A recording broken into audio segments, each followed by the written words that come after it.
Political ideologies पढ़ रहे थे, इनको पॉलिटिकल आइडियोलॉजीज बोला जाता है।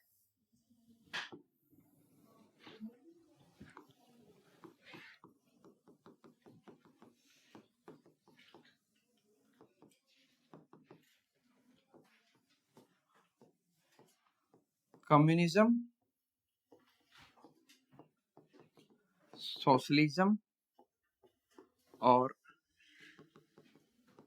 कैपिटलिज्म, ये तीन पॉलिटिकल आइडियोलॉजीज हैं जो आज के वर्ल्ड में चलती है। जैसे मैंने पहले ही बताया था कि जैसे इंडिया है, we call ourselves as a socialist country, ठीक है। America call itself as a capitalist country, Russia है, चाइना है, they call themselves as a communist country, ठीक है। तो ये तीन फिलोसफी है, पॉलिटिकल फिलोसफी, जिसमें हमने पढ़ा था कम्युनिज्म और सोशलिज्म का कंसेप्ट कार्ल मार्क्स ने दिया, और कैपिटलिज्म का कंसेप्ट जो है वो एडम स्मिथ की एक बुक से आया था, the wealth of Nations, way wealth of Nations, जो उसने 1776 में लिखी थी। अब इन तीनों फिलोसफीज में एक बेसिक डिफरेंस क्या है? सोशलिज्म, कम्युनिज्म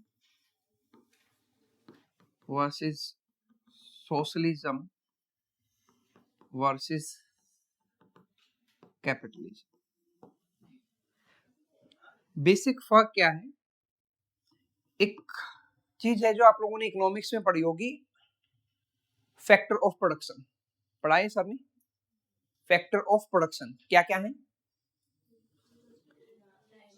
कितने हैं factor of production? 4 factor of production है। कौन कौन से? Land, labour, capital,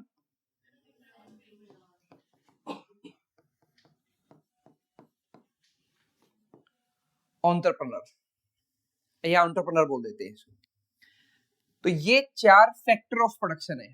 factor of production का मतलब कि कोई भी चीज प्रोड्यूस करनी है तो उसके लिए ये 4 चाहिए। कोई फैक्ट्री लगानी है, लैंड चाहिए, लेबर चाहिए, पैसा चाहिए, और उस पर्सन का माइंड चाहिए जो फैक्ट्री लगा रहा है। एंटरप्रेन्योर मतलब वो पर्सन, वो माइंड जो फैक्ट्री लगा रहा है। तो ये 4 बेसिक फैक्टर ऑफ प्रोडक्शन है, ये आप लोगों ने 9th क्लास में भी आई थिंक पढ़े होंगे इकोनॉमिक्स में, ठीक है। इन फैक्टर्स ऑफ प्रोडक्शन पे अगर ओनरशिप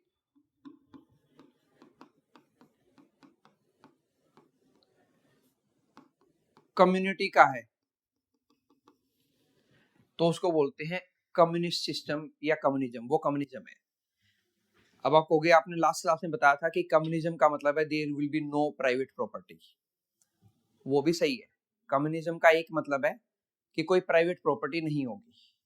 ये बात बोल के गया था कार्ल मार्क्स उसकी बुक दास कैपिटल और कम्युनिस्ट मैनिफेस्टो में, कि प्राइवेट प्रॉपर्टी नहीं होगी। प्राइवेट प्रॉपर्टी नहीं होने का मतलब क्या है? मतलब ये कि community will own all the things. तो वही तो मैं बता रहा हूँ कि community will own all the things, सभी चीजों को कम्युनिटी ओन करेगी। और कम्युनिटी ओन करेगी।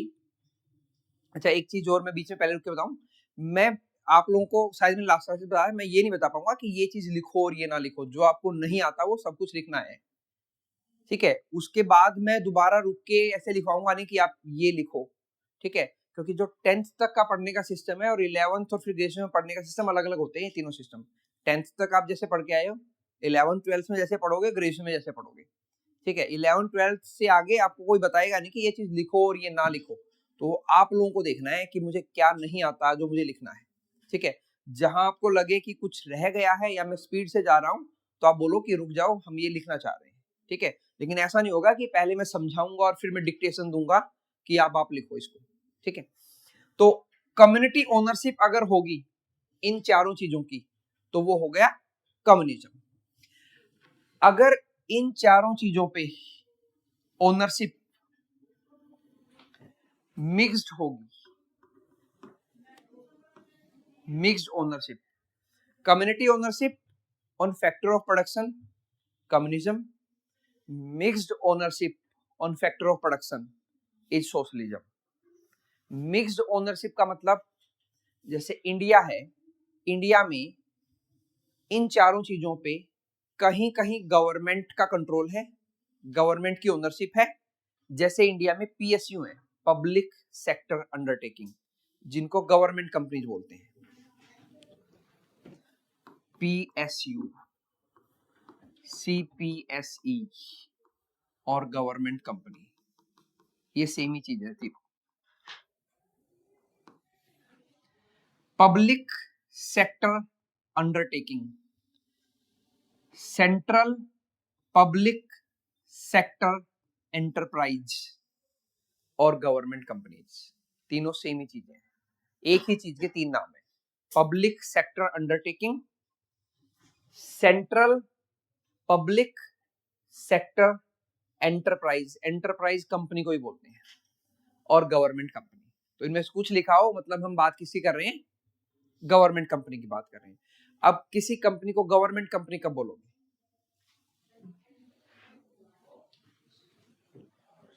किसी कंपनी को गवर्नमेंट कंपनी कब बोलोगे? आप कैसे बोलोगे कि ये गवर्नमेंट बैंक है या गवर्नमेंट की कंपनी है? कैसे पता लगेगा कि वो गवर्नमेंट की कंपनी है, गवर्नमेंट का बैंक है? आपको कोई कंपनी है ए और पता करना है कि भाई ये गवर्नमेंट कंपनी है कि प्राइवेट कंपनी है, तो आपको एक सिंपल सा क्वेश्चन पूछना है कि इस कंपनी का शेयर होल्डिंग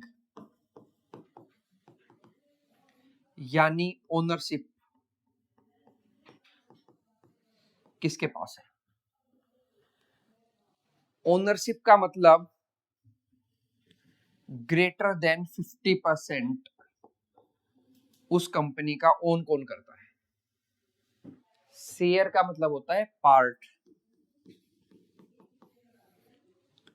ठीक है। शेयर होल्डिंग, शेयर मार्केट सुनी होगी ना आप लोगों ने, शेयर होल्डिंग, शेयर होल्डिंग मतलब उस कंपनी का पार्ट्स को कौन होल्ड कर रहा है। पार्ट्स मतलब उस कंपनी को डिवाइड किया गया होगा कुछ पार्ट्स में, तो कितने पार्ट्स कौन होल्ड कर रहा है।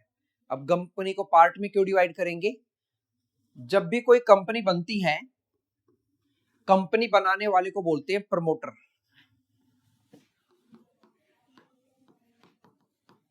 ये सब चीजें जो मैं आपको सिखा रहा हूं ना, ये हम कुछ टाइम के बाद एडिटोरियल पढ़ना शुरू करेंगे न्यूज़पेपर का, इंग्लिश न्यूज़पेपर का, वहां ये चीजें आएंगी। तो मैं वहां रुक के इतना डीपली एक्सप्लेन नहीं कर पाऊंगा कि प्रमोटर क्या होता है। मैं सिर्फ इतना बताऊंगा, मैंने पढ़ा था प्रमोटर मतलब ओनर होता है किसी भी कंपनी का, ठीक है, जो उस कंपनी को प्रमोट कर रहा हो। प्रमोट का मतलब है उसको स्टार्ट करने वाला, ठीक है। तो किसी भी कंपनी का जो प्रमोटर होता है, उसने कोई कंपनी बनाई ए, तो इसकी मर्जी है कि वो इस कंपनी के कितने पार्ट करेगा।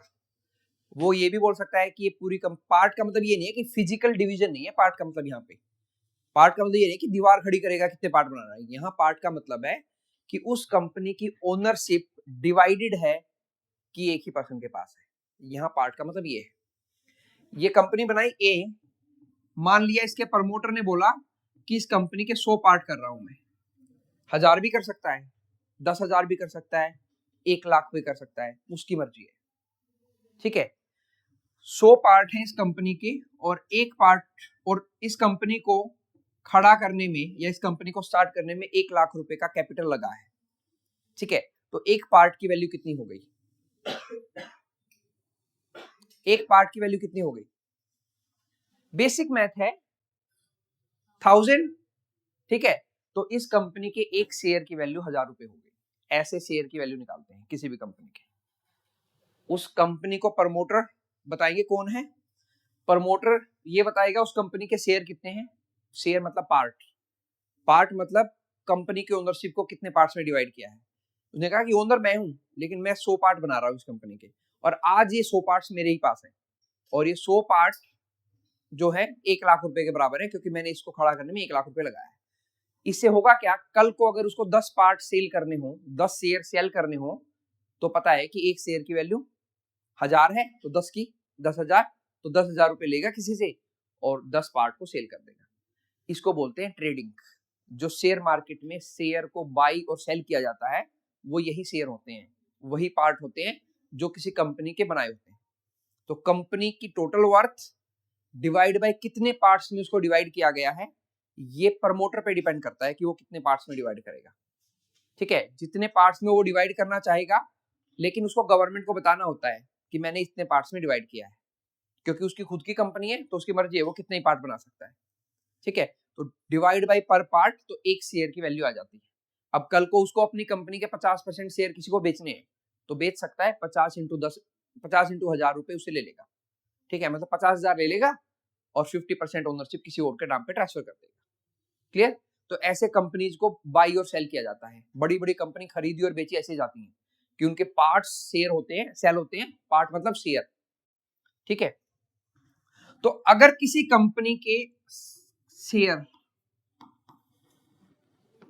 50% से ज्यादा प्राइवेट पर्सन के पास है तो वो एक प्राइवेट कंपनी है, और अगर 50% से ज्यादा शेयर गवर्नमेंट के पास है तो वो एक पब्लिक कंपनी है।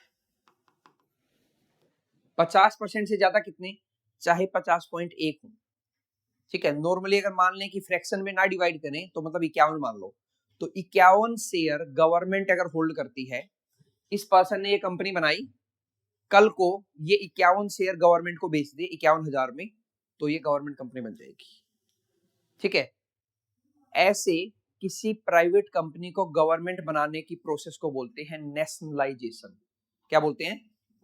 नेशनलाइजेशन। तो कोई पूछ ले कि what is nationalisation? The process of making a private company into A government company. लिखो लिखो, ये हाथ हटाओ स्टैंड वाला, एक्टिव होके बैठो और लिखो, ठीक है। तो किसी भी प्राइवेट कंपनी को गवर्नमेंट कंपनी बनाना इज नेशनलाइजेशन। प्राइवेट कंपनी से गवर्नमेंट कंपनी बनाना इज नेशनलाइजेशन। इस प्रोसेस को नेशनलाइजेशन बोलते हैं।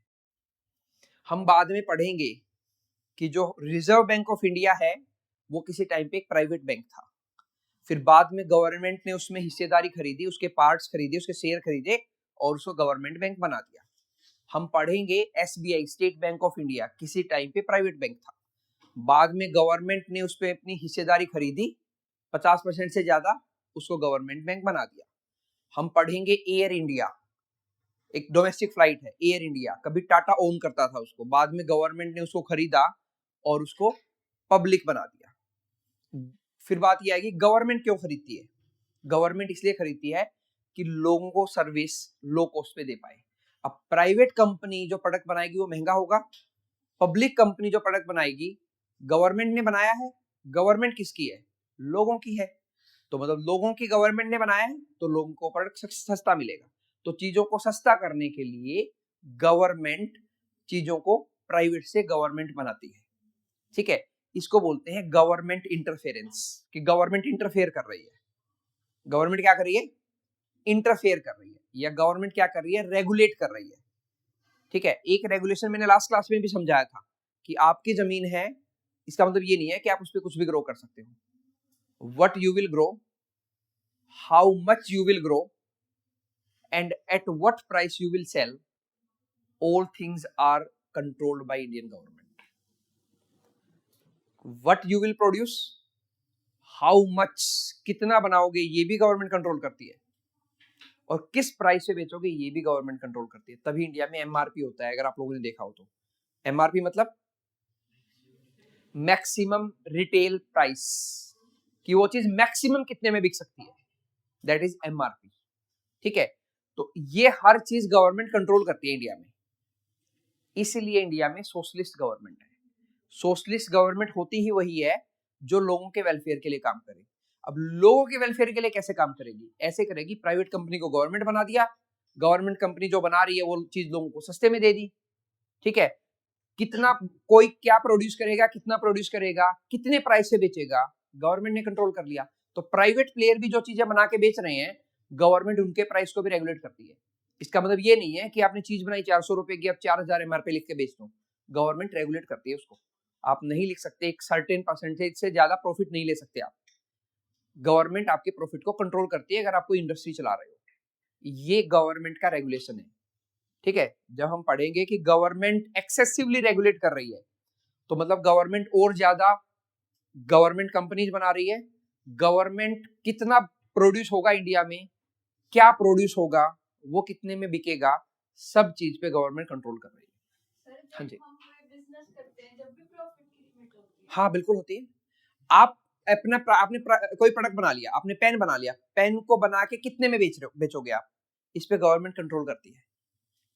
ठीक है, आपने पेन बनाया 20 रुपए का, ठीक है, आप कह रहे हो मैं 1000 का बेचूंगी, गवर्नमेंट कहेगी ऐसे नहीं, एक्सेसिव प्रॉफिट नहीं ले सकते आप। अगर ऐसा करोगे तो या तो करने नहीं देगी, और करने देगी तो कहेगी ठीक है टैक्स बढ़ा देंगे हम आपको, आप 80% टैक्स दे दो आपके प्रॉफिट का। टैक्स के पैसे का क्या करेगी, लोगों को देगी। गवर्नमेंट टैक्स का पैसा लेके लोगों के लिए वेलफेयर स्कीम तो चलाती है। इंडिया में जब लोग इनकम टैक्स दे रहे हैं, ठीक है, कंपनीज का अपना टैक्स होता है जिसको कॉर्पोरेशन टैक्स बोलते हैं, तो ये टैक्स गवर्नमेंट के पास जाएगा। गवर्नमेंट का इनकम सोर्स क्या है, टैक्स ही है। तो गवर्नमेंट टैक्स लेती है, उस टैक्स को स्कीम्स के थ्रू लोगों को दे देती है। मतलब अमीर लोगों से टैक्स लेती है और गरीब लोगों में उस पैसे को बांट देती है स्कीम के थ्रू। इसी को सोशलिज्म बोलते हैं, कि जहां पे गवर्नमेंट सोशल वेलफेयर के लिए काम कर रही है। तो पब्लिक कंपनी बनाना सोशल वेलफेयर है, कॉस्ट को कंट्रोल करना चाह रही है गवर्नमेंट। कोई प्राइवेट पर्सन बहुत ज्यादा बेनिफिट ले रहा है, उसको टैक्स बढ़ा देगी, टैक्स बढ़ा के वहां से पैसा ले लेगी, स्कीम के थ्रू लोगों को देगी। ठीक है, नॉर्मली जो रिच हैं उन लोगों से ज्यादा पैसा लेगी, ठीक है, और फिर उसको उसको स्कीम के थ्रू लोगों में डिस्ट्रीब्यूट कर देगी। ये सोशलिज्म का मतलब है। Remember one thing in mind, मैंने आप लोगों को बताया था, हम जो पढ़ेंगे वो ग्राउंड पे नहीं हो रहा है। तो जो ग्राउंड पे हो रहा है वो सब कुछ अलग है, पढ़ेंगे अलग। तो पहले हम समझेंगे एक्चुअल क्या है। तो इंडियन गवर्नमेंट का काम एक्चुअल ये है जो मैंने बताया, क्योंकि सोशलिस्ट गवर्नमेंट है। अब बात ये आती है क्या वो ऐसा कर रही है, तो आंसर इज नो, नहीं कर रही। तो वो नहीं कर रही वो एक अलग बात है, करना उसको ऐसे ही चाहिए, वो बनाई इसीलिए गई है। ठीक है, जब हम पढ़ते हैं कि जो करंट गवर्नमेंट है, अभी जो करंट गवर्नमेंट है वो एनडीए गवर्नमेंट है, उसको एनडीए गवर्नमेंट बोलते हैं। करंट गवर्नमेंट को क्या बोलते हैं, एनडीए गवर्नमेंट। एनडीए का full form national democratic alliance. National democratic alliance का मतलब है BJP plus allied parties.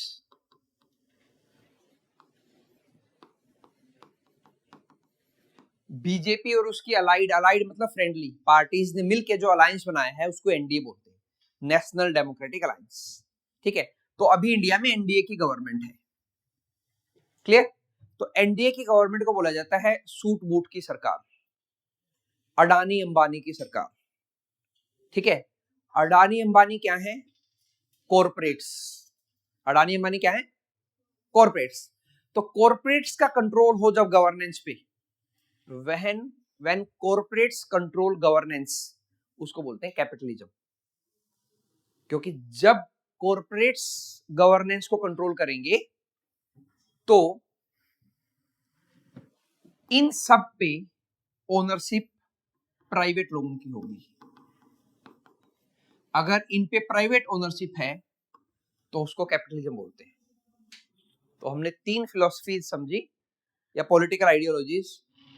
Communism, when community will own factor of production totally, there will be no private property, तो communism है। अगर ownership mix है, मतलब कुछ पार्ट को प्राइवेट लोग कंट्रोल कर रहे हैं, कुछ पार्ट को गवर्नमेंट कंट्रोल कर रहा है, तो उसको बोलते हैं socialism. When the ownership of factor of production is mixed, mixed का मतलब प्राइवेट कुछ ओनरशिप है और कुछ ओनरशिप गवर्नमेंट की है, तो उसको बोलते हैं मिक्स इकोनॉमी या मिक्स या सोशलिज्म। ठीक है, और जब ये ओनरशिप प्राइवेट के पास है तो उसको बोलते हैं कैपिटलिज्म।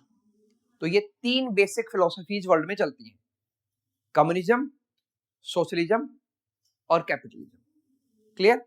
डिवीजन किस बेस पे है, फैक्टर ऑफ प्रोडक्शन की ओनरशिप। अगर वो ओनरशिप कम्युनिटी के पास है तो आप पूछोगे क्या ऐसा है वर्ल्ड में कहीं, तो आंसर इज नो, नहीं है। लोकल लेवल पे मैंने आपको बताया था, लोकल लेवल पे तो इंडिया में भी है। आप जब पंचायती जमीन सुनते हो गांव में, वो कम्युनिज्म है। तो कहीं कहीं है, वो पैचेज में है, पूरी इंडिया पे नहीं है। तो इंडिया में सोशलिज्म है क्योंकि इंडिया में प्राइवेट कंपनी भी है और गवर्नमेंट कंपनी भी है, ठीक है। इंडिया में कैपिटलिज्म भी है क्योंकि प्राइवेट कंपनीज गवर्नमेंट से बड़ी हो गई हैं आज के टाइम पे। तो धीरे धीरे हमारा सोशलिज्म कैपिटलिज्म में कन्वर्ट हो रहा है, ठीक है। धीरे धीरे हमारा सोशलिज्म कैपिटलिज्म में कन्वर्ट हो रहा है, क्लियर। तो इन तीनों की डेफिनेशन क्लियर है इसके बेस पे। अब इनकी डेफिनेशन समझो दूसरे बेस पे। यहां ऐसा नहीं होता कि एक वर्ड का एक डेफिनेट मीनिंग ये होगा, आप ऐसा कभी नहीं बोल सकते। अभी मैंने आपको समझाया कैपिटलिज्म क्या है, तो आप कहोगे जब फैक्टर ऑफ प्रोडक्शन की ओनरशिप प्राइवेट लोगों के हाथ में है तो वो कैपिटलिज्म है, ठीक है। फिर कोई आपको कहेगा नहीं, कैपिटलिज्म का मतलब है फ्री मार्केट इकोनॉमी। कैपिटलिज्म का क्या मतलब है? फ्री मार्केट इकोनॉमी, ठीक है। 3 वर्ड मैंने यूज किए, capitalism is free market economy. Economy sir ने समझा दिया होगा क्या है आप लोगों को, ठीक है। तो कैपिटलिज्म का दूसरा मतलब है free market economy. Free market economy का मतलब ये कि जो प्राइस है किसी भी चीज का, प्रोडक्शन है किसी भी चीज का, इन दोनों को गवर्नमेंट कंट्रोल नहीं करेगी।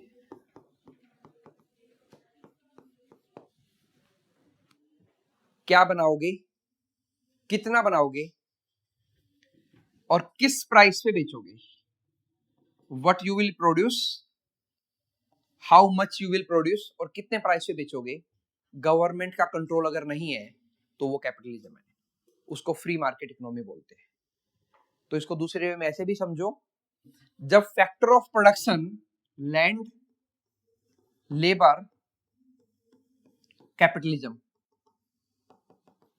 कैपिटल और एंटरप्रेन्योर, ये तीनों प्राइवेट के हाथ में है, तो वो कितना बनाएंगे कितने में बेचेंगे ये भी उन्हीं के हाथ में है। इसको ऐसे समझ लो। इसमें हम एक्सेसिव प्रॉफिट कर सकते हैं? हाँ बिल्कुल कर सकते हो, लेकिन कर नहीं पाओगे क्योंकि कंपटीशन आएगा, कर नहीं पाओगे। कैपिटलिज्म में आप एक्सेसिव प्रॉफिट कर सकते हो अगर आप मोनोपोली में हो। मोनोपोली का मतलब है ये पूछ रहे हैं, तो मतलब क्या कैपिटलिज्म में हम 10 रुपए की चीज बना के 4000 में बेच सकते हैं? बेच सकते हो, जब तक आपके बराबर में कोई दूसरा वो चीज नहीं बना रहा है। आपके बराबर में कोई दूसरा वो चीज 10 रुपए की बना के 12 में बेच रहा है, तो आपको क्या करना पड़ेगा? प्राइस उसके बराबर या उससे कम रखना पड़ेगा, तो कंपटीशन आएगा। तो कैपिटलिज्म में कंपटीशन होता है। तो पूछे कैपिटल, फिर ऐसे तो गवर्नमेंट कंट्रोल नहीं कर रही, तो फिर कंट्रोल कौन कर रहा है? तो कंपटीशन कंट्रोल कर रहा है। कंपटीशन चीजों के प्राइस को बढ़ने ही नहीं दे रहा, ठीक है। उस कंपटीशन को बोलते हैं डिमांड और सप्लाई।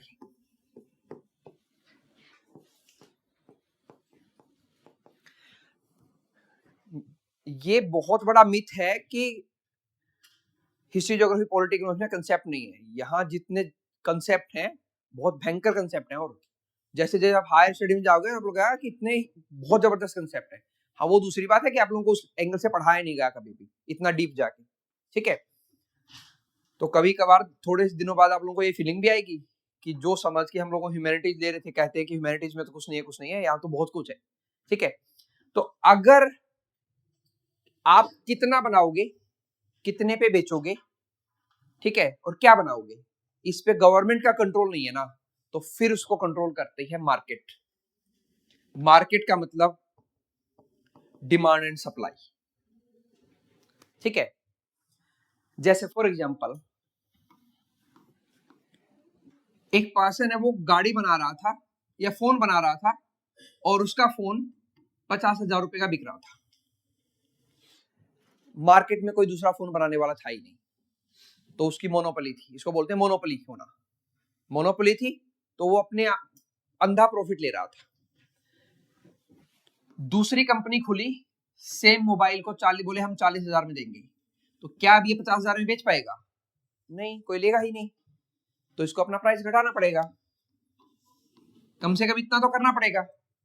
अब इतना करने में देखेंगे कि क्वालिटी किसकी ज्यादा बेटर है। अगर क्वालिटी इसकी ज्यादा बेटर है तो इसको और घटाना पड़ेगा प्राइस। ठीक है, क्या इसको कोई बोल रहा है प्राइस घटाने को? नहीं बोल रहा, लेकिन कंपटीशन उस चीज को करवा रहा है। अब एक तीसरा पर्सन आ गया, इससे अच्छी क्वालिटी को 25,000 में दे रहा है, अपने प्रॉफिट को कम कर रहा है वो, ठीक है, इसको बोलते हैं प्रॉफिट किलिंग, कि अपने प्रॉफिट को मार रहा है वो, ठीक है, लेकिन प्रॉफिट को इसलिए मार रहा है क्योंकि उसको सरवाइव करना है। पहले ही 2% बैठे हुए हैं कंपटीशन में, ठीक है, तो क्या ये दोनों 40 में बेच पाएंगे? नहीं बेच पाएंगे, ठीक है। तो मार्केट डिसाइड करती है, मार्केट का मतलब डिमांड और सप्लाई, कि डिमांड कितनी है और सप्लाई कितनी है। अगर सप्लाई बहुत अच्छी है, सप्लाई का मतलब कि मोबाइल फोन बहुत ज्यादा है मार्केट में, ठीक है, और खरीदने वाले पर्सन जो हैं वो भी ज्यादा हैं, तो ये लोग एक्सेसिव प्रॉफिट नहीं ले पाएंगे, ठीक है, क्योंकि सप्लाई भी अच्छी है, डिमांड भी अच्छी है, ठीक है, तो ज्यादा प्रॉफिट नहीं बना पाओगे। सप्लाई कम है, फोन एक ही है, ठीक है, खरीदने वाले 1,000 हैं, अब प्राइस बढ़ेगा, ठीक है, तो ये प्राइस बढ़ाया किसने? लोगों ने बढ़ाया। मोबाइल फोन 1,000 हैं, खरीदने वाला एक है, प्राइस घटेगा क्योंकि सप्लाई ज्यादा है, डिमांड कम है। तो डिमांड एंड सप्लाई का खेल होता है सारा मार्केट में, उसको मार्केट बोला जाता है। मार्केट मतलब जो लोग वो कर रहे हैं। तो अगर मार्केट में किसी चीज की डिमांड बहुत ज्यादा है और सप्लाई भी बहुत ज्यादा है, तो उसका प्राइस बहुत ज्यादा नहीं होगा। डिमांड बहुत ज्यादा है, सप्लाई कम है, फॉर एग्जांपल एप्पल आईफोन, लोग लाइन में लगते हैं, फिर वो चीज ब्लैक में बिकती है। ब्लैक में बिकने का मतलब उसके एक्चुअल प्राइस से ज्यादा में बिकेगी, ठीक है, क्यों? क्योंकि एप्पल की मोनोपोली है, उसने सप्लाई को कंट्रोल कर लिया है, उसने ज्यादा फोन बनाया ही नहीं जानबूझ के, क्योंकि उसको पता है कि डिमांड बहुत ज्यादा है, मैं सप्लाई अगर दूंगा ही नहीं तो प्राइस बढ़ जाएगा मेरे आईफोन का। मैं एक एग्जांपल बता रहा हूं, ऐसा बहुत सारी कंपनी करती है। तो फिर आप पूछोगे क्या ऐसा करना सही है क्या? अगर कैपिटलिस्ट इकोनॉमी है तो ऐसा करना सही है, लेकिन अगर सोशलिस्ट इकोनॉमी है तो ऐसा करना गलत है, और कम्युनिस्ट इकोनॉमी है तो ऐसा करना पाप है। तो आप देख रहे हो वो लिमिट बढ़ती जाएगी उसकी गलत होने की। कैपिटलिस्ट में सही था, सोशलिज्म में सही नहीं है, और कम्युनिज्म में वैसा करना पाप है, कि आप सोच भी कैसे सकते हो ऐसा करने की। तो यहां दो चीजें हमने समझी कि जो सोशलिज्म, कैपिटलिज्म, कम्युनिज्म की आइडियोलॉजी है, एक तो ये फैक्टर ऑफ प्रोडक्शन की ओनरशिप पे चलती है, और दूसरा चलती है डिमांड और सप्लाई पे, ठीक है। अगर गवर्नमेंट, अब इंडिया में ये डिमांड एंड सप्लाई को गवर्नमेंट कंट्रोल करती है। अभी जैसे ही एलपीजी क्राइसिस हुआ, रिसेंट एग्जांपल ले लो, एलपीजी क्राइसिस हुआ, गवर्नमेंट ने लिमिट लगा दी कि भाई एक हाउस होल्ड को 45 दिन में एक ही सिलेंडर मिलेगा, ठीक है। तो मतलब आप डिमांड, गवर्नमेंट ने क्या किया, एक तरह से डिमांड को घटा दिया।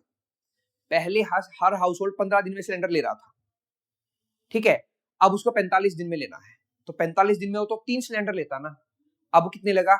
एक। डिमांड घटा दी गवर्नमेंट ने, तो प्राइस नीचे आ जाएगा, क्योंकि डिमांड ज्यादा थी, सप्लाई कम थी, सप्लाई कम थी, डिमांड ज्यादा थी, तो प्राइस बढ़ेगा। गवर्नमेंट ने क्या किया? डिमांड को नीचे कर दिया। तो किसने रेगुलेट किया? गवर्नमेंट ने। अमेरिका में ऐसा नहीं कर सकते, क्योंकि उनके वहां पे सोशलिस्ट गवर्नमेंट नहीं है, कैपिटलिस्ट गवर्नमेंट है, वो नहीं करेगी कंट्रोल, वहां महंगाई लेना पड़ेगा आपको। तो इंडिया में each and everything is controlled by the government. वो कितना कंट्रोल करेगी किस चीज को, ठीक है, इसीलिए उसने कंट्रोल के लिए पूरा एक सिस्टम बना रखा है। सेंट्रल गवर्नमेंट है, फिर स्टेट गवर्नमेंट है, स्टेट गवर्नमेंट में स्टेट है, स्टेट में अलग अलग डिस्ट्रिक्ट है, डिस्ट्रिक्ट में अलग अलग डिस्ट्रिक्ट कमिश्नर बैठे हैं, ठीक है। पूरा एक ब्यूरोक्रेटिक सिस्टम है। जो मैंने बताया था, क्या इंडिया में ब्यूरोक्रेसी है? बिल्कुल है, हर जगह पे ब्यूरोक्रेसी है, ठीक है। तो हर जगह पे गवर्नमेंट कंट्रोल कर रही है अपने ऑफिसर से के थ्रू, ठीक है। तो जहां सोशलिस्ट सिस्टम है, मतलब गवर्नमेंट का कंट्रोल है। तो सोशलिस्ट सिस्टम को डिफाइन करने के अलग अलग वे हैं। एक ये कि आप बोलोगे सोशलिस्ट सिस्टम का मतलब है कंट्रोल ऑफ द गवर्नमेंट। कौन सा कंट्रोल? डिमांड एंड सप्लाई का कंट्रोल। और कौन सा कंट्रोल? कि आप क्या बनाओगे, कितना बनाओगे, कितने प्राइस से बेचोगे, ठीक है, वो भी कौन कंट्रोल करता है, गवर्नमेंट कंट्रोल करेगा। स्टैंड हटाओ, स्टैंड जब तक हटाओगे नहीं एक्टिव नहीं बैठ पाओगे, गवर्नमेंट कंट्रोल करेगा। तो सोशलिज्म का ये भी मतलब है, सोशलिज्म का ये भी मतलब है कि गवर्नमेंट प्राइवेट कंपनीज को गवर्नमेंट बनाएगी। सोशलिज्म का ये भी मतलब है कि गवर्नमेंट जो ज्यादा कमा रहे हैं उनसे टैक्स लेगी और जो कम कमा रहे हैं उनको स्कीम के फॉर्म में वो पैसे को देगी। सोशलिज्म को एक लाइन में डिफाइन नहीं कर सकते आप, सोशलिज्म के ये सारे मतलब है। आई रिपीट, अगर गवर्नमेंट प्राइवेट कंपनी को गवर्नमेंट बना रही है तो वो सोशलिज्म है, अगर गवर्नमेंट प्राइस को कंट्रोल कर रही है तो वो सोशलिज्म है, अगर गवर्नमेंट क्या प्रोड्यूस करोगे उसको कंट्रोल कर रही है, सोशलिज्म है, अगर गवर्नमेंट जो ज्यादा अर्न कर रहे हैं उनसे टैक्स ले रही है और जो कम अर्न कर रहे हैं उनको स्कीम के थ्रू पैसा दे रही है, तो सोशलिज्म है। इन सब में एक चीज कॉमन है, गवर्नमेंट सोशल वेलफेयर कर रही है। तो जब गवर्नमेंट सोशल वेलफेयर करेगी तो वो सोशलिज्म है, नहीं करेगी तो कैपिटलिज्म है। Capitalism zero social welfare, socialism government अच्छा खासा सोशल वेलफेयर करेगी, कम्युनिज्म एक्सेसिव सोशल वेलफेयर। इसको ऐसे भी आप डिफाइन कर सकते हो, ठीक है। तो हमें ये चीजें सीखनी है धीरे धीरे, कि ऐसा नहीं है 10th की तरह की एक वर्ड है एक डेफिनेशन है उसकी, चीजें ब्रॉड है तो ब्रॉड समझना पड़ेगा आपको, हर एक एंगल से समझना पड़ेगा, उन डॉट्स को कनेक्ट करना पड़ेगा। हाँ जी, जैसे कैपिटलिज्म ये सिर्फ इकोनॉमिक स्फीयर में गवर्नमेंट का हम पढ़ रहे हैं या फिर ये पॉलिटिकल और सोशल दोनों स्फीयर में? पॉलिटी जो है, इकोनॉमी और पॉलिटी एक दूसरे को इम्पैक्ट करती है। बैठो मैं आंसर करता हूँ। ये पूछ रहे हैं कि ये जो हम पढ़ रहे हैं कैपिटलिज्म, ये पॉलिटिकल पॉइंट ऑफ व्यू से पढ़ रहे हैं कि इकोनॉमिक पॉइंट ऑफ व्यू से पढ़ रहे हैं, तो ये दोनों चीजें एक ही सिक्के के दो पहलू, आप इनको अलग कर ही नहीं सकते। गवर्नेंस सिस्टम जो होगा वो डिपेंड, अगर गवर्नेंस सिस्टम कंट्रोल्ड है तो सोशलिज्म है, अगर गवर्नेंस सिस्टम ओपन है, ओपन है क्या मतलब कंट्रोल नहीं कर रहा है, तो वो कैपिटलिज्म है। तो ये हो गया पॉलिटिकल पॉइंट ऑफ व्यू से। इकोनॉमिक पॉइंट ऑफ व्यू से अगर पूछोगे तो फैक्टर ऑफ प्रोडक्शन पे ओनरशिप किसका है, वो इकोनॉमिक डेफिनेशन है सोशलिज्म की और कैपिटलिज्म की। कंट्रोल, क्योंकि मैंने बताया था गवर्नेंस का मतलब क्या है, कंट्रोल करना, लिमिट लगाना। गवर्नेंस का मतलब यही है, गवर्नमेंट क्या करती है, गवर्नमेंट क्यों बनाई हम लोगों ने, ताकि सोसाइटी रूल्स फॉलो करे, यही मतलब था गवर्नमेंट बनाने का। गवर्नमेंट कॉन्स्टिट्यूशन को फॉलो करेगी और सोसाइटी को लिमिट करेगी कि सर्टेन चीजें आप नहीं कर सकते, ठीक है। गवर्नमेंट का मतलब ही लिमिट करना होता है। अगर कोई पूछ ले what is the literal meaning of governance, means to limit something, ठीक है। जब आपके घर वाले आप लोगों को कंट्रोल कर रहे हैं तो वो गवर्नेंस का ही सिस्टम है घर में, कि आपको ये करना है, ये करना है, ये नहीं करना है, ठीक है। ये नहीं करना है जो बताएगी वो गवर्नेंस है। तो गवर्नेंस को नेगेटिव सेंस में ही यूज किया जाता है, वो लिमिट करती है हमेशा इंडिविजुअल को कि आप ये चीज नहीं कर सकते। तो सोशलिज्म, कैपिटलिज्म और कम्युनिज्म को अगर गवर्नेंस सिस्टम के हिसाब से देखोगे, गवर्नेंस सिस्टम मतलब ये कम्युनिज्म है, ये सोशलिज्म है और ये कैपिटलिज्म है। जीरो गवर्नेंस, सॉरी उल्टा लिख दिया, जीरो गवर्नेंस, यहां कोई गवर्नेंस नहीं होगी, लिमिट ही नहीं होगी। लिमिट नहीं होगी तो कंट्रोल कौन करेगा, अभी बताया तो मार्केट कंट्रोल करेगी, डिमांड एंड सप्लाई कंट्रोल करेगी कि चीज कितने की बेचेगी कितने की। यहां पे लिमिटेड कंट्रोल,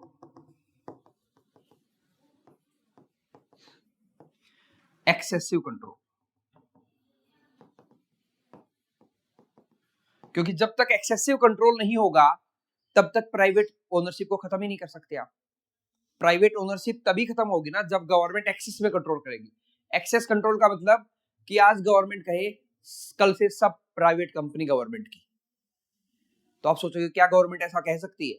बिल्कुल कह सकती है और बिल्कुल कर सकती है।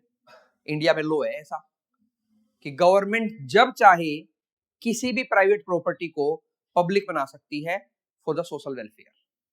आप उसका एग्जांपल आप लोगों की लाइफ से रिलेटेड मैं बताऊं, गवर्नमेंट लैंड एक्वायर करती है, लैंड एक्वायर करती है, लोगों की जमीन एक्वायर कर लेती है रोड बनाने के लिए, तो क्या था, प्राइवेट प्रॉपर्टी थी, गवर्नमेंट ने गवर्नमेंट को प्रॉपर्टी बना लिया उसको, ठीक है। तो एक्सेसिव कंट्रोल जब होगा ना, वो कम्युनिज्म है, लिमिटेड कंट्रोल सोशलिज्म है, और जीरो कंट्रोल कैपिटलिज्म है। ये हो गई गवर्नेंस पॉलिटिकल सिस्टम के हिसाब से डेफिनेशन, कम्युनिज्म, सोशलिज्म, कैपिटलिज्म। अब इकोनॉमिक्स के हिसाब से डेफिनेशन, फैक्टर ऑफ प्रोडक्शन पे ownership society, factor of ownership पे प्रोडक्ट, फैक्टर ऑफ प्रोडक्शन की ownership mix, factor of production की ओनरशिप प्राइवेट, ठीक है। तो ऐसे हम उनको पॉलिटिकल वे में और इकोनॉमिक वे में डिवाइड कर सकते हैं, लेकिन वो एक दूसरे से कनेक्टेड है। जब आप ये बोल रहे हो कि फैक्टर ऑफ प्रोडक्शन की ओनरशिप कम्युनिटी के पास है, ठीक है, कम्युनिटी जब उन चीजों को ओन करेगी तो गवर्नेंस भी कम्युनिटी के पास ही रहेगी। तो गवर्न कौन करेगा? कम्युनिटी करेगी। मिक्स का मतलब क्या है? कुछ पे प्राइवेट करेगा, कुछ पे गवर्नमेंट करेगा। सोशलिज्म, कैपिटलिज्म, कम्युनिज्म अपने आप में इतने बड़े बड़े टॉपिक हैं जो हायर स्टडी में, जिनमें पीएचडी होती है। तो ये बहुत बड़े बड़े टॉपिक है। आप जितना, मतलब मैं आप लोगों को जितना पढ़ा रहा हूँ वो कुछ भी नहीं है उसका, लेकिन आप लोगों को ये चीजें समझनी पड़ेंगी पॉलिटी समझने के लिए और इकोनॉमी समझने के लिए कि सिस्टम चलता कैसे है, ठीक है। अब इसको एक वे में और समझो। आज के टाइम मैंने आप लोगों को बताया था पूरे वर्ल्ड में नेचुरल रिसोर्सेज लिमिटेड है, ठीक है। फाइट किसकी है? आज ईरान और यूएसए लड़ रहे हैं, तो क्यों लड़ रहे हैं?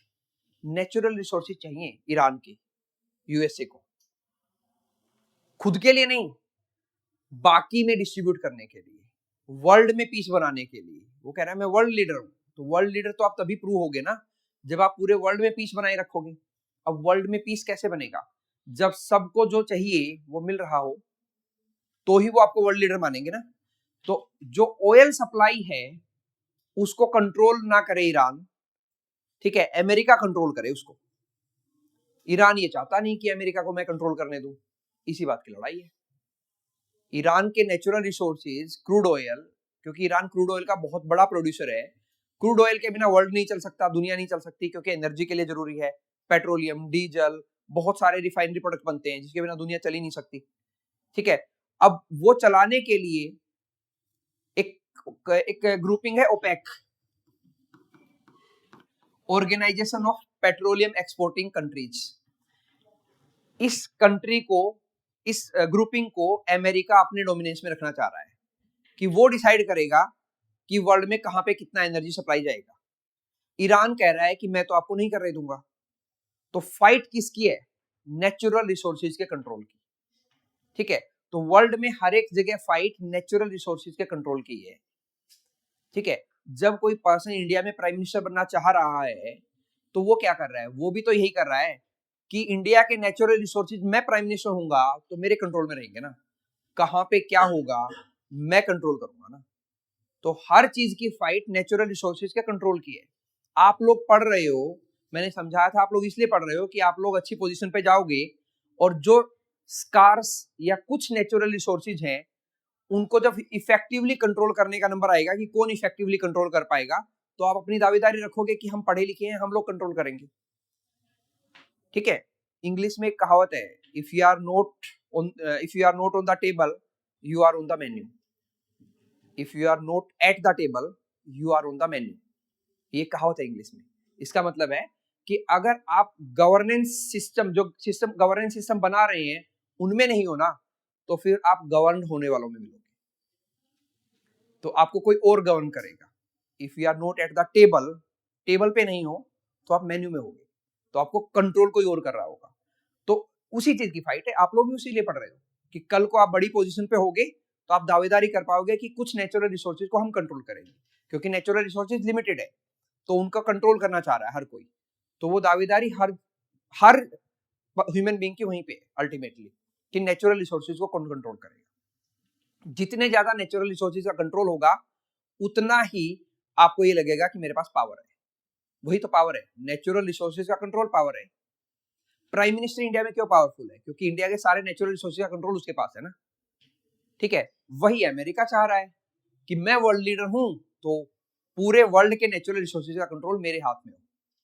ईरान वो चाहता नहीं, यही लड़ाई है, मेन रीजन यही है, बाकी सब साइड रीजन है, बाकी और भी रीजन है लेकिन ये मेन रीजन है। ठीक है, अमेरिका कैपिटलिस्ट कंट्री है, ईरान अपने आप को सोशलिस्ट कंट्री बताता है। ठीक है, हालांकि उनका सोशलिज्म थोड़ा सा उस साइड है। अब ये थोड़ा सा उस साइड का क्या मतलब है मैं अगली क्लास में समझाऊंगा, क्योंकि अभी ये टॉपिक खत्म नहीं हुआ है, अभी और चलेगा, इसमें और इन डेप्थ थोड़ा सा हमें पढ़ना है। क्योंकि अदरवाइज वर्ल्ड में क्या हो रहा है कि आपको कोई बोलेगा कि भाई ये अमेरिका ईरान की फाइट नहीं है, ये कैपिटलिज्म और कम्युनिज्म की फाइट है, तो आप लोगों को समझ ही नहीं आएगा कि सामने वाले ने बोल क्या दिया। अब समझ में आएगा कि कम्युनिज्म का मतलब है कि ईरान में नेचुरल रिसोर्सेज सबके हैं, वो हमें सब ईरानियन के हैं, और वो लोग प्राइवेट प्रॉपर्टी को ज्यादा फेवर नहीं कर रहे हैं। अमेरिका चाहता है कि मैं कंट्रोल करूं, इसलिए न्यूज़पेपर में हेडिंग आएगा it's a fight between capitalism versus communism. तो आप लोगों को समझ में आएगा कि वो हेडिंग क्यों था। तो वो हेडिंग समझने के लिए आपको ये बेसिक चीजें समझनी पड़ेगी। ठीक है, जियोपॉलिटिक्स मतलब ज्योग्राफी के को कैसे कंट्रोल किया जाएगा वर्ल्ड में, जो किस ज्योग्राफी पे क्या गवर्नेंस सिस्टम होगा, वही जियोपॉलिटिक्स है। और जियोपॉलिटिक्स सबसे बड़ी चीज है आज के टाइम पे, लेकिन हर चीज घुमा फिरा के एक ही जगह पे आएगी, नेचुरल रिसोर्सेज का कंट्रोल। तो वही कंट्रोल यहाँ एक्सेसिव, यहाँ लिमिटेड, यहाँ कोई कंट्रोल नहीं है। प्राइवेट को दे दो सब। प्राइवेट को क्यों दें? क्योंकि प्राइवेट लोग उसको इफेक्टिवली यूज करेंगे। ठीक है, अब प्राइवेट लोग इफेक्टिवली यूज करेंगे, तो जो इफेक्टिवली यूज कर रहा है, जो घर में गाड़ी इफेक्टिवली चला पाएगा उसी को गाड़ी दो, ताकि पूरा बेनिफिट पूरी फैमिली को मिले। जब प्राइवेट पर्सन को दोगे नेचुरल रिसोर्सेज का कंट्रोल, तो वो उससे मैक्सिमम बेनिफिट निकालेगा और उस बेनिफिट को सबको यूज करने देंगे। अब अगर वो कोई पर्सन तेल निकाल रहा है, ऑयल निकाल रहा है, ठीक है, ऑयल निकालेगा तो वो सब यूज करेंगे ना, बाकी निकाल ही नहीं पा रहे थे, उनके पास वो टेक्नोलॉजी नहीं है, तो जिसके पास टेक्नोलॉजी होगी उसी को निकालने दोगे ना। ठीक है, तो इसीलिए natural resources are scarce, scarce का मतलब लिमिटेड। ठीक है, जिसके पास जो ज्यादा एफिशिएंट है वो उसको यूज करे। ये मैंने आपको 2 वर्ड में पूरा इकोनॉमिक्स, पूरा पॉलिटी बता दिया। यही इकोनॉमी है और यही पॉलिटी है, सारी हर चीज इसी पे कंट्रोल होती है कि नेचुरल रिसोर्सेज लिमिटेड है और जो एफिशिएंट है वो उनको कंट्रोल करना भी चाहिए और उनको कंट्रोल करने देना चाहिए। तो अमेरिका कह रहा है मैं सबसे एफिशिएंट हूं, let me control the natural resources of the world. China कह रहा है हम तो नहीं करने दें, रशिया कह रहा है हम तो नहीं करने दें। इसी बात की लड़ाई है, यही फाइट है अल्टीमेटली, और कोई लड़ाई नहीं है। ठीक है, तो ये कुछ कुछ समझ में आया होगा, धीरे धीरे आएगा समझ में। हाँ, जो मैं बता रहा हूं वो ना समझ में आए तो वहां पूछो कि ये हमें समझ नहीं आ रहा। ठीक है, स्टार्टिंग में हो सकता है कि आप लोगों को ये क्लास एक बार दोबारा जाके देखनी पड़े। ठीक है, कोशिश करो नोट्स बनाओ, जितना ज्यादा लिख सकते हो। कुछ टाइम लगेगा कि जो आपका माइंड और हैंड कोऑर्डिनेशन बनने में, क्योंकि नॉर्मली क्या होता है 10th क्लास के बच्चे का कोऑर्डिनेशन नहीं होता है, वो या तो सुन ही सकता है या लिख सकता है। आगे आगे आप जाओगे तो कोई आपको लिखवाएगा नहीं, यहाँ तो हम फिर भी लिखवा देंगे, लेकिन आप आगे जो पढ़ने जाओगे वहां कोई नहीं लिखवाएगा, वहां सिर्फ आगे लेक्चर देंगे आपको। अपने उस लेक्चर में एक वर्ड लिखा कि पूरा लेक्चर लिखा, वो आप पे डिपेंड करता है कि आप उसको कितना इफेक्टिवली यूटिलाइज कर पाए। फिर बात वहीं आएगी उस लेक्चर को, वो लेक्चर एक नेचुरल रिसोर्स था जो एक पर्सन ने दिया, लिमिटेड है, आप उसको कितना इफेक्टिवली यूज कर पाए वो आप पे डिपेंड करता है। जो ज्यादा इफेक्टिवली यूज करेगा वो विनर है, जो नहीं कर पाएगी वो लूजर है। ठीक है, तो जो इफेक्टिवली यूज करेगा वो डोमिनेट करेगा वर्ल्ड को, वो कंपटीशन को क्लियर करेगा, बाकी नहीं कर पाएंगे। फिलोसफी हर जगह वही रहनी है कि नेचुरल रिसोर्सेज लिमिटेड हैं, सबको एक्सेस करने का मौका मिलता है, लेकिन कुछ इफेक्टिवली उनको यूटिलाइज कर पाते हैं, कुछ नहीं कर पाते हैं। यही स्टोरी है अफ्रीका की और यूरोप की। नेचुरल रिसोर्सेज अफ्रीका में भी उतने ही हैं, यूरोप में भी उतने हैं, इवन अफ्रीका में ज्यादा हैं। रिच कौन है? यूरोप, वो इफेक्टिवली यूज कर रहे हैं, उनको आते नहीं है। ठीक है, तो जिनको नहीं आते फिर चाइना, रशिया, यूएसए, वो लोग जाके अफ्रीकन कंट्रीज को कह रहे हैं कि आप लोगों से नहीं हो रहे, हमें करने दो, क्योंकि नेचुरल रिसोर्सेज तो लिमिटेड है ना। ठीक है, तो फाइट घुमा फिरा के हर जगह वही है। हाँ जी, organisation of petroleum exporting countries. Vienna नाम का एक जगह है, Vienna, VIENNA, Vienna is the capital of Austria. Austria, not Australia, Austria की कैपिटल है वियना। ऑस्ट्रिया एक यूरोप की कंट्री है, वहां इसका हेडक्वार्टर है वियना का। हाँ जी, जैसे प्राइवेट कंपनी तो गवर्नमेंट की हो सकती है, क्या अगर गवर्नमेंट कंपनी भी प्राइवेट कंपनी? हाँ बिल्कुल, उसको डिसइन्वेस्टमेंट बोलते हैं। डिसइन्वेस्टमेंट, जब गवर्नमेंट किसी सरकारी कंपनी को प्राइवेट को बेच दे उसको डिसइन्वेस्टमेंट बोलते हैं। रिसेंट एग्जांपल अभी दिया था मैंने, air India. Air India Tata group की थी, 1955 गवर्नमेंट ने खरीद लिया, 2023 या 2 गवर्नमेंट ने वापस से टाटा को बेच दिया। खरीदना, प्राइवेट कंपनी को खरीदना गवर्नमेंट द्वारा, नेशनलाइजेशन, गवर्नमेंट कंपनी को वापस प्राइवेट को बेचना, डिसइन्वेस्टमेंट, उसी को डिसइन्वेस्टमेंट बोलते हैं। ठीक है, ये वर्ड पढ़ोगे आप, डिसइन्वेस्टमेंट पढ़ के भी आए होगे शायद लोअर क्लासेस में, 9-10 में पढ़ा होगा डिसइन्वेस्टमेंट वर्ड आपने कहीं ना कहीं।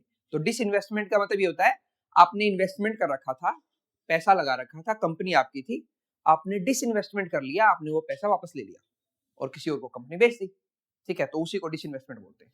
तो ये भी पॉसिबल है और ये इंडियन गवर्नमेंट करती है, डिसइन्वेस्टमेंट करती है। अब डिसइन्वेस्टमेंट करना इज अगेंस्ट सोशलिज्म, वो सोशलिज्म के अगेंस्ट में है, क्योंकि गवर्नमेंट डिसइन्वेस्टमेंट करके क्या कर रही है, गवर्नमेंट कंपनी को प्राइवेट बना रही है। प्राइवेट होना कैपिटलिज्म है, तो सोशल वेलफेयर कैसे होगा? तो डिसइन्वेस्टमेंट गलत माना जाता है इंडिया में। जो गवर्नमेंट डिसइन्वेस्टमेंट करती है उसको ये माना जाता है कि ये कैपिटलिस्ट गवर्नमेंट है, सूट बूट की सरकार। फिर वही वर्ड आता है कि ये लोग सोशल वेलफेयर के लिए काम नहीं करेंगे, क्योंकि ये तो प्राइवेट को बेच देंगे सब कुछ, अब प्राइवेट तो प्रॉफिट के लिए काम करेगा। ठीक है, इसीलिए इंडिया में इतनी ज्यादा इनकम इनइक्वालिटी हो गई है कि top 1% hold 50% of India income. Top 1% जो लोग हैं इंडिया के, वो इंडिया की 50% इनकम को होल्ड करते हैं। तो ये इनकम इनइक्वालिटी है। तो फिर बात ये आती है कि कहां है वो सोशलिज्म जो हमारे प्रीएम्बल में लिखा हुआ है कि India is a sovereign socialist secular democratic country. तो वो सोशलिस्ट है कहां पे? यहाँ तो है ही नहीं। कहने को तो है लेकिन ग्राउंड पे नहीं दिख रहा, लिखा तो है लेकिन इंप्लीमेंटेशन नहीं हो पा रहा।